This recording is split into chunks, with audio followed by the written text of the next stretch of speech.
ایک ایسا ملک جہاں سونا تو بے تحاشا ہے مگر لوگ بھوک اور گولیوں سے مر رہے ہیں، جہاں ایک ہی قوم، ایک ہی مذہب کے لوگ ایک دوسرے کے خون کے پیاسے بن چکے ہیں۔ یہ کہانی ہے سوڈان کی، جو اس وقت دنیا کے خطرناک خانہ جنگی کے دہانے پر کھڑا ہے۔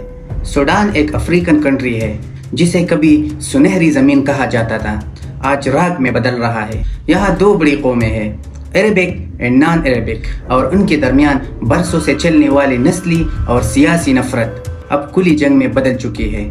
ایک طرف ہے سوڈانی آرم فورسز جو حکومت کے زیر اثر ہے، اور دوسری طرف ہے RSF، ایک طاقتور ملیشیا گروپ جو کبھی حکومت کے ساتھ کھڑا تھا مگر اب حکومت کے خلاف کھڑا ہے۔ دونوں کے درمیان لڑائی شدت اختیار کر چکی ہے۔ سوڈان کی جو آرم فورسز ہے ان کی تعداد تقریباً 2 لاکھ ہے اور RSF کی تعداد صرف 1 لاکھ ہے، مگر RSF اس وقت سوڈان کی آرمی پر بھاری پڑ رہی ہے کیونکہ RSF کے پیچھے کھڑا ہے UAE، متحدہ عرب امارات، جو انہیں جدید اسلحہ، پیسہ اور لاجسٹک سپورٹ دے رہا ہے، جبکہ ترکی اور ایجپٹ حکومت کے ساتھ کھڑے ہیں۔ یعنی یہ صرف ایک خانہ جنگی نہیں ہے بلکہ علاقائی طاقتوں کی جنگ ہے جو سوڈان کی زمین پر لڑی جا رہی ہے۔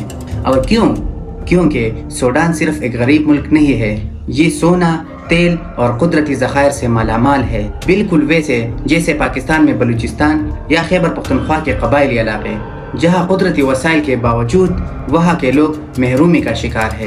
سوڈان میں بھی یہی کہانی ہے۔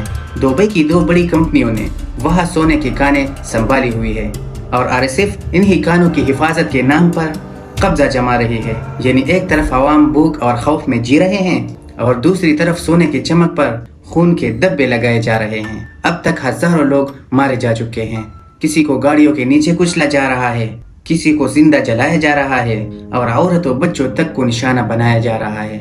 یہ مناظر اتنے بھیانک ہے کہ انسانیت بھی شرما جائے۔ ہم نے دیکھا کہ غزہ میں اسرائیل نے مسلمانوں پر ظلم ڈھایا، لیکن سوڈان میں تو خود مسلمانوں کو مار رہے ہیں۔ یہ صرف سیاسی یا عسکری جنگ نہیں ہے، یہ انسانیت کا زوال ہے۔ سوڈان جل رہا ہے، معصوم لوگ مر رہے ہیں اور دنیا خاموش تماشائی بنی ہوئی ہے۔